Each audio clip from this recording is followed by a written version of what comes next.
Figure of Cardias right there, about to die. This is the best part of the kit.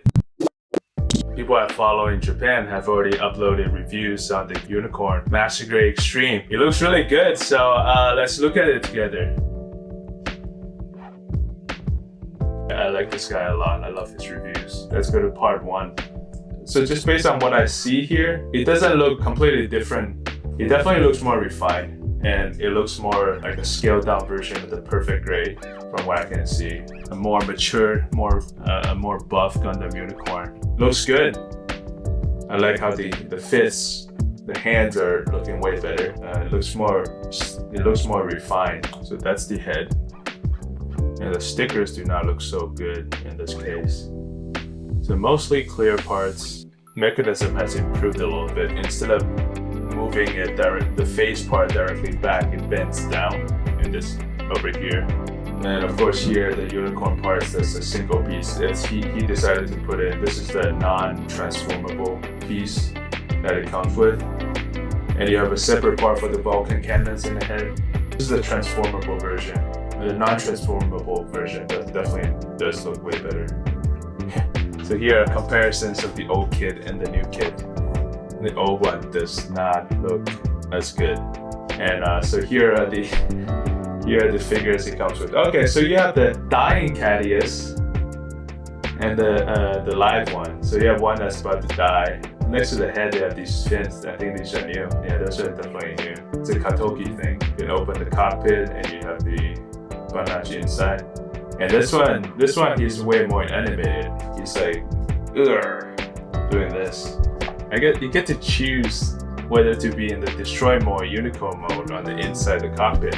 That's interesting. I didn't know that. You can bend the shoulder forward, which is not something you can do in an older kit. Okay, so here's an upgrade. So look at the hands. Look how beautiful the fists look. This is the fully closable hands. There's a huge improvement on the design of the hands, which I'm very excited about. And the ball joints are heavier in this one. You can tell. You can see right there. The underskirt, there's some clear parts. The underskirt, same thing. You mount the magazine at the back. The mechanism of the feet are very similar to the old one. Look at here. Look at here. You can bend way more than the previous version. So they did fix that. Fins opens like that. That unlocks it. Oh, you can do the split actually.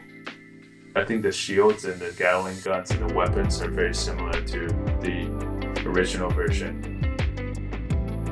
I assume the Beam Magnum is part of its new, part of its old, and then the reason that they switch out the back part is because it doesn't fit the hand anymore. So that's why it's a new part. Yeah, so except for the grip that's renewed in the Beam Magnum, the rest of it is the old one. It's the same as the old one. Look at that hand. The hand looks great. That looks really good. The post, it's just able to post so much better than the old one. So that's the inside of the shield. You have those lines to catch light. Yeah, I think this is completely new because you have a lighting mechanism in there, so the shield's gonna have to be different. So here's the bazooka. So the bazookas are completely the same as the old kit. There's no reason to change. So this means that the full armor kits, which will probably come in Bandai form, will be very similar to the old kits. Looks nice. Look at that pose. It's beautiful. Gatling gun. The Gatling gun is exactly the same as the old kit. That looks good.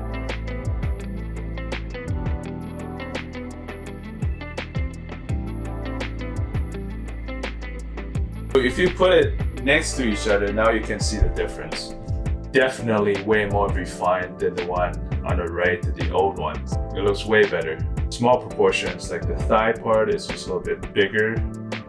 The calf size are slightly bigger.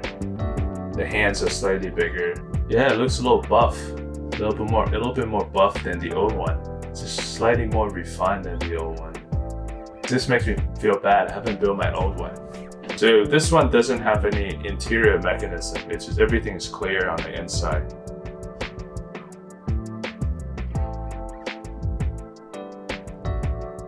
Shows the inside of the leg here. side-by-side comparison.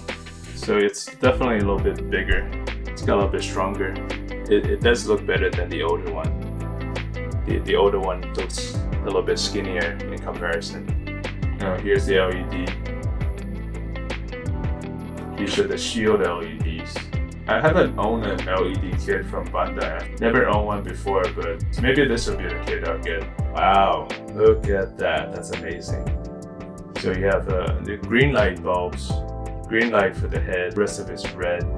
So this is the base. It looks pretty solid. I love the design of the kit. It's just so simple. Look at that. I believe you can put the cage on it, and then you hide the LED kit at the bottom. These are the shield stands. I don't think they look that great, but whatever works. A lot of wires everywhere. I think. So, okay, so you can retract the wires over here, but that's okay. I'm sure there are ways to hide it. So it's the same cage as the cage that they released a few years ago, the cage version, and you can move the cage forward and back. That's cool. Weapon rack. You put the shields in the back. Looky here. This is the best part of the kit. I would say it's definitely worth getting. Now, I don't know if it's worth $200 or more because the cage, they added into the $200 pricing point for this. I'm not sure. Something off about that. I'm sure a lot of people might be okay with it. It's not a deal breaker for me. But yeah, so I think this is a really good update. Let me know what you think. Are you gonna get this kit or not? Feel free to like and subscribe, and I'll see you guys next time.